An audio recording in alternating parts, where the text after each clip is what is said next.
Hari ini, case jangkitan COVID-19 melepasi angka mengejutkan 13.000. Kita semua sudah penat, letih. Kerajaan pun letih, pembangkang pun letih. Yang paling letih adalah pihak rakyat yang saban hari menerima tamparan yang luar biasa. Ada yang sudah rugi beratus ribu, berpuluh ribu, ada sudah yang bunuh diri, bahkan ada yang kehabisan makanan, langsung tiada makanan sudah. Jadi apa yang perlu dibuat sekarang? Ini masanya pada pendapat saya bukan masa lagi untuk menuding jari, menyalahkan seseorang, menyalahkan ini, menyalahkan itu, menyalahkan si anu, dan si anu. Ini masanya untuk berganding bahu. Ini masanya untuk semua rakyat, kerajaan, pembangkang, rakyat berganding bahu menangani wabah COVID-19. Ini bukan lagi soal tentang politik. Berlandaskan daripada case yang makin hari makin meningkat ini, kita tidak tahu bila akan selesai. Saya tertarik dengan satu tulisan daripada Malaysia Deadline yang ditulis oleh Zulkifli Sulung. Beliau mengatakan satu ide yang luar biasa. Beliau mengatakan satu ide yang luar biasa bagaimana mau menyelesaikan masalah COVID-19 yang makin sangat-sangat membimbangkan kita ini. Beliau mengatakan ada satu ide, yaitu ide yang pernah diutarakan oleh 3 orang tua. Siapakah orang tua yang dimaksudkan oleh Zulkifli Sulung ini? Orang tua yang pertama yang beliau maksudkan adalah Hadi Awang. Beliau mengatakan Hadi pernah mengusulkan satu bentuk kerajaan, yaitu kerajaan tanpa pembangkang. Orang tua yang pertama. Orang tua yang kedua, yaitu Tun Mahathir Mohamad sendiri, pernah mengusulkan selepas berlakunya langkah Sheraton, yaitu kerajaan perpaduan.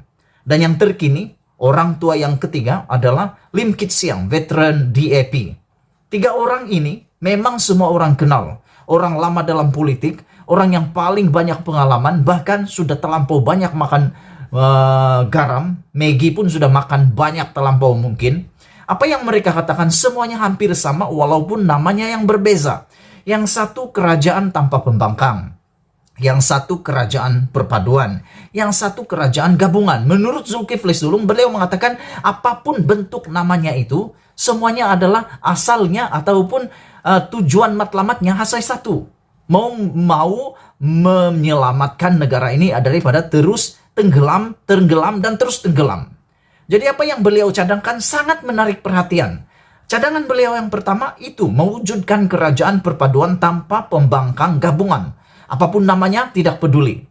Caranya mudah, yaitu bermula daripada saat ini, besok, minggu depan atau sebalik, bila-bila waktu, perlu diwujudkan kerajaan yang mana benar-benar tumpuan fokusnya adalah memulihkan negara, melarikan diri daripada COVID-19 ini. Yang pertama, memilih Perdana Menteri interim. Perdana Menteri interim paling senang pilih daripada bilangan pembangkang kerusi yang paling banyak. Tidak pedulilah siapapun itu. Kerusi partai, bukan gabungan. Dari partai yang paling banyak kerusi. Itu pertama, Perdana Menteri interim. Yang kedua, sekiranya tidak ada pembangkang, bermaksud semua menteri yang harus dipilih itu haruslah daripada pelbagai partai politik. Paling mudah adalah kita bagi-bagi itu kementerian, kata Zulkifli Sulung. Dibagi-bagi kementerian itu kepada partai-partai politik yang besar. Contohnya, UMNO dibagi satu portfolio kementerian. Partai Keadilan Rakyat satu portfolio. UMNO satu portfolio. Jadi pandai-pandailah presiden itu sendiri, presiden partai-partai ini memilih siapa yang layak menduduki kementerian tersebut. Sebagai contoh, PKR mungkin diberi jawatan portfolio Kementerian Kesehatan. Jadi berilah kepada orang yang paling berpengalaman, yaitu Dr. Zulkifli. Beliau boleh mengambil alih kementerian tersebut. Begitu juga dengan UMNO. UMNO mungkin ada Khairi Jamaluddin. Boleh teruskan dengan kehebatannya beliau itu dalam Kementerian Inovasi Sains dan Teknologi. Begitu juga dengan Bersatu dan sebagainya. Jadi bila tidak ada pembangkang, semua ini bersatu di dalam satu kerajaan perpaduan, gabungan ataupun tanpa pembangkang nama kerajaan itu. Apa yang berlaku? Kita boleh lihat, menteri-menteri ini dalam satu kerajaan, satu rumah ini, mereka tidak perlu bersaing untuk menunjukkan siapa punya partai yang lebih kuat. Tapi mereka hanya perlu bersaing siapa yang paling terbaik melaksanakan tanggung jawab. Karena percayalah, Walaupun pada persidangan parlemen yang akan datang ini, dijangka pada 26 Julai ini, kalaupun Yang amat berhormat Tan Sri Muhyiddin Yassin berjaya ditumbangkan, tidak bermakna pengganti beliau itu adalah terbaik, dan tidak bermakna dengan tumbangnya beliau akan selesai masalah ini. Karena nanti bila tumbang yang satu lagi berusaha menumbangkan lagi, yang satu berusaha lagi mengkritik yang satu lagi. Jadi cara penyelesaiannya mudah, bekerja sama dalam satu kerajaan tanpa ada pembangkang untuk 2 tahun saja sebelum pilihan raya dibuat. Itu prasyarat dia, sebelum pilihan raya dibuat. Sehingga pilihan raya dibuat, barulah bubarkan kerajaan interim itu. Jadi di sini mereka punya tugas berlumba-lumba untuk menjalankan tugas terbaik supaya rakyat nampak. Oh, ini rupa-rupanya partai politik ini yang paling bagus bekerja dalam satu kerajaan, dalam satu rumah. Jadi pandai nanti rakyat ini pula akan mengundi. Inilah inti daripada pendapat Zulkifli Sulung ini. Sesuatu yang sangat menarik, sesuatu yang perlu diambil perhatian. Karena memang saya pun setuju, tidak akan berakhir persoalan-persoalan ini. Siapa yang akan ganti Perdana Menteri? Kalau sudah Perdana Menteri ditumbang nanti di parlemen, siapa lagi yang akan ganti? Sudah ganti nanti, adakah jaminan tidak akan ditumbangkan lagi? Adakah jaminan dan sebagainya? Sebab sekarang ini masalah utama adalah tidak ada kerajaan yang benar-benar besar majoritinya lebih daripada 2/3 kursi di parlemen. Selagi kursi 2/3 parlemen itu tidak tercapai, selagi itulah tidak ada kerajaan yang benar-benar kuat, yang mampu benar-benar membuat keputusan yang disukai. Selagi majoritinya tipis, selagi itulah tumbang-menumbang, ditumbang-tumbang, dan tidak ada lagi yang benar-benar ada dia punya majoriti yang kuat. Jadi sekarang ini perlu dipikir.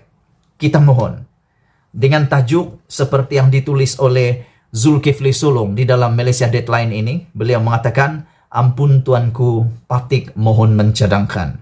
Sebenarnya idea ini semua beliau cadangkan kepada yang kita kasihi, yaitu ke bawah Dulih Maha Mulia yang di Pertuan Agung, supaya mula campur tangan, kata beliau, menurut Zulkifli Sulung, supaya masalah ini segera diselesaikan. Kita tidak tahu bila pandemik ini akan selesai. Kita pun tidak tahu bila kita akan dapat melandaikan keluk COVID-19 ini. Walaupun Dr. Nur Hisham sudah memberikan kata dua, beliau mengatakan mungkin dalam 2 minggu lagi dijangka COVID-19 ini akan terus mencatatkan peningkatan. Tapi selepas itu mungkin akan ada penurunan, sebab sekarang ini adalah saringan besar-besaran, tapi tidak jalan lain. Ini satu-satunya harapan yang kita ada, yaitu kerjasama semua orang. Kita melihat tadi berita ada ahli politik cakap bukan kerajaan yang gagal, tapi rakyat yang gagal mematuhi peraturan, rakyat yang gagal membantu kerajaan dan sebagainya. Itu semua sudah tertinggal. Perlu kita lupakan sudah, itu semua cerita lama. Cerita baru sekarang adalah, jom kita gotong royong, sama-sama selesaikan masalah ini. Tidak ada cara lain, bergabung di dalam satu tenaga. Jadi seperti yang dikatakan oleh Zulkifli Sulung, buat kerajaan tanpa pembangkang, buat kerajaan perpaduan, buat kerajaan gabungan. Tidak ada cara lain. Itu saja yang dapat pikirkan sekarang ini yang paling terbaik. Siapapun kita mengharapkan yang terbaik untuk negara kita. Kita berdoa untuk para pemimpin kita supaya terus tetap kuat, sehat, dan dapat memimpin negara kita. Sekian dulu untuk kali ini perkongsian.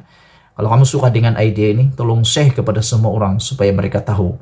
Kita jaga kita, Malaysia kita punya, kita juga sama-sama. Kita jumpa lagi, bye-bye.